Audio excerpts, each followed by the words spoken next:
사랑하고 축복합니다. 3월 16일 수요일 말씀으로 여는 하루 함께 하도록 하겠습니다. 1월 때부터 우리가 여호수아서의 말씀 함께 보고 있는 상황 가운데 있습니다. 우리 친구들은 2월 때부터 함께 이 여호수아서의 말씀을 계속적으로 묵상하고 있는데 어떤 점을 느꼈는지 궁금합니다. 특별히 모세 다음으로 이 이스라엘을 이끌고 또한 가나안 정복과 또한 여러 가지 사역을 감당해야 했던, 그렇기 때문에 부담감과 책임감이 컸던 여호수아. 그럼에도 불구하고 그에게 항상 따라붙는 것 중에 하나가 무엇이었을까요? 여호와의 말씀을 묵상하고 좌우로 치우치지 않고 그렇게 따라갔던 하나님의 종이었던 그 여호수아의 그 모습들을 바라보면서 다시 한번 우리의 삶 가운데 어떤 삶을 살아야 될지에 대해서 한번 고민할 수 있는 은혜가 있었으면 좋겠습니다. 오늘 우리 함께 볼 말씀은 바로 여호수아 24장 29절부터 마지막 절 33절까지의 말씀을 함께 나누도록 하겠습니다. 오늘의 이야기는 어떤 이야기입니까? 바로 이제 여호수아서의 마지막으로 여호수아의 죽음에 대해서 지금 말씀하고 있는 것을 보게 되십니다. 이제 그가 120세 죽게 되었다면서 어떻게 이야기합니까? 그가 사는 날 동안과 여호수아 뒤에 또 생존한 그 장로들, 곧 여호와께서 이스라엘을 위하여 행하신 모든 일을 아는 자들이 사는 날 동안에 어떻게 해요? 여호와를 섬겼다라고 말씀을 한 것들을 보게 되었습니다. 그 뒤에 부분에 또 몇 가지 이야기가 있지만 오늘 특별히 이 부분을 우리가 함께 보면서 우리에게 주어진 교훈이 무엇인지 두 가지를 함께 나누고자 합니다. 첫 번째는 여호와의 종으로 평가받는 삶입니다. 사실 여호수아는 모세의 수종제와 같은 존재였습니다. 다시 말하면 모세의 뒤를 따랐고 또한 계속적으로 모세와 함께했던 사람이 바로 이 여호수아였습니다. 그래서 이제 어떻게 되었습니까? 이 모세가 죽고 난 다음에 이 여호수아가 다음 후계자로서 이제 서게 되었던 것이죠. 어쩌면은 그 삶 가운데 이 모세의 수종자라는 그런 삶 또한 대단한 삶이었지만 그럼에도 불구하고 중요한 건 무엇이었을까요? 오늘 말씀 가운데 뭘 이야기하냐면 그의 삶을 여호와의 종으로 맞춰지게 되어진 것들을 보게 되십니다. 그의 삶이 모세의 수종자로 끝난 것이 아니라 여호와의 종으로 그렇게 평가받고 있게 되어진 것이죠.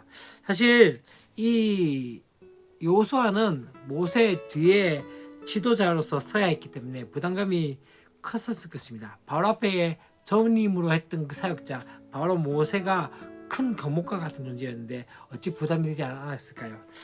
근데 분명한 것은요, 어쩌면은 이 여호수아는 또한 모세와 비교 당할 수밖에 없는 존재가 바로 그러한 존재가 아니었나라는 생각이 들었습니다. 그러한 것들, 모든 것들을 극복할 수 있었던 것이 무엇일까요? 그가 모세의 수종자가 아니라 여호와의 종이라는 정체성을 가졌다는 것이죠.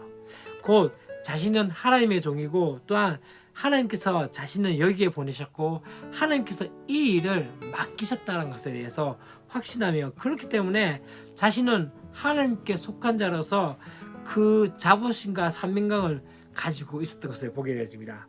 그러한 자부심과 사명감으로 계속적으로 이제 버틸 수 있었던 것이 무엇일까요? 바로 그가 율법책을 주야로 묵상하며 또한 좌우로나 우로나 치우치지 않고 하나님의 말씀에 순종하며 나갔기 때문이 아니었나라는 생각입니다. 여러분, 참 중요한 것이요, 내가 누군지에 대한 그 인식들, 그것을 인식을 하지 못할 때 계속적으로 우리의 상황과 환경에 그에 따라 사라지게 되는 것이고, 계속적으로 누군가 비교하면서 우리 가운데 열등의식을 빠지게 되는 경우들이 많이 있습니다. 그러나 지금 이 여호수아는 어떻습니까? 바로 자신이 여호와의 종이라는 그 정체성을 가지고 그렇게 살아갔던 것이죠. 그 의미가 무엇일까요? 그것은 가장 먼저 자신이 하나님께 속한 자였기 때문에 하나님께서 자신을 부르시고 또한 자신을 선택하셨고 자신 하나님의 소유한 것을 믿음으로 바라봤던 것이죠. 그렇기 때문에 자신을 책임지신 분이 누구야 생각합니까? 바로 하나님인 것을 보게 되고 자신이 지금 누구에게 인정받아야 될지에 대해서 생각할 수 있었던 거죠. 사람이 아니라 바로 자신의 주인이신 하나님만 바라보고 나갔던 것을 보게 되었습니다. 또 두 번째 우리가 또 볼 것이 무엇입니까? 영향력 있는 삶을 보게 되었습니다. 31절 말씀 보면 어떻게 이야기합니까? 여호수아가 산 동안과 또한 여호수아 뒤에 생존한 장로들 곧 여호와께서 이스라엘 위하여 행하신 모든 일을 아는 자들이 사는 날 동안에 어떻게 하고요? 여호와를 섬겼다고 말씀한 것들을 보게 되었습니다.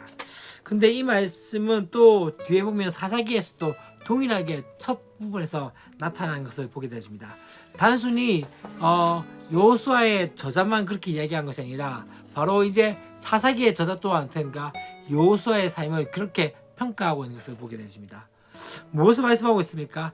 그가 살아있는 동안에 그의 삶을 통해서 먼저 하나님께서 이스라엘 위하여 행하신 일이 있었다는 것이고 또한 그가 살아있는 동안뿐만 아니라 그와 함께 했던 장로들 중에서도 이 여호수아의 죽은 후 사후에서도 존재했던 그 자들이 어떻습니까? 살아있는 동안에 여호와를 섬겼다라고 말씀하고 있는 것이죠. 곧 여호수아는 자신이 하나님 섬기면서 하나님과 동행하며 또한 하나님께서 함께 하셨던 것 또한 하나님을 위해서 행하셨던 그 일들에서 하나님의 살아계심을 나타내었고 그것이 어떻게 해요? 이스라엘 전체적으로 그의 삶 가운데 영향력을 주었던 것을 보게 되었습니다. 그래서 어떻게 되었습니까? 그가 죽은 후에도 그와 함께 했던 장로들이 그의 삶에 영향을 받아서 여호와를 섬기는 삶을 살았던 것을 보게 됐습니다. 이게 왜 중요할까요? 지금 우리의 삶 가운데 어떠한 모습을 살고 있습니까? 믿음의 삶을 살았다고 하지만 어쩌면 나의 삶을 통해서 과연 내 주변의 사람들에게 그러한 영향력을 끼치고 있는 삶을 살아가고 있습니까? 아니면은 그냥 그렇게 세상과 같이 동료되면서 그렇게 살아가고 있지는 않습니까? 중요한 것은 우리의 삶을 통해서 하나님의 나라가 확장되어짐에 대해서 기대하십시오. 그것은 어떤 것입니까? 나의 삶 가운데 하나님과 동행함을 통해서 믿지 않는 영혼들이 우리를 보면서 하나님이 살아계시구나 라는 것들을 경험할 수 있는 그 삶이 아닐까요? 그렇기 위해서 중요한 건 무엇일까요? 우리의 삶 가운데 다시 한번 하나님의 은혜가 함께 해야 되는데 그 방법이 무엇일까요? 바로 하나님의 말씀을 주야로 묵상하며 또한 그 말씀 가운데 다시 한번 우리의 삶을 헌신하며 살아가는 삶이 아닐까라는 생각이 들었습니다. 그래서 계속적으로 우리가 말씀을 묵상하며 또한 말씀을 읽고 또한 외우고 또 그렇게 하면 통해서 하나님이 어떤 분인지를 알고 또한 그분과 함께 동행하는 삶이 무엇인지에 대해서 우리의 삶을 통해서 나타남을 통해서 그러한 영향력을 끼칠 수 있는 저 여러분의 삶이 되었으면 좋겠습니다. 내일도 우리 기쁜 마음으로 함께 배웠으면 좋겠고요. 오늘도 화이팅 하시고 한날 한날 주님과 동행하는 삶을 살아가길 바랍니다. 안녕. 내일도 뵙겠습니다.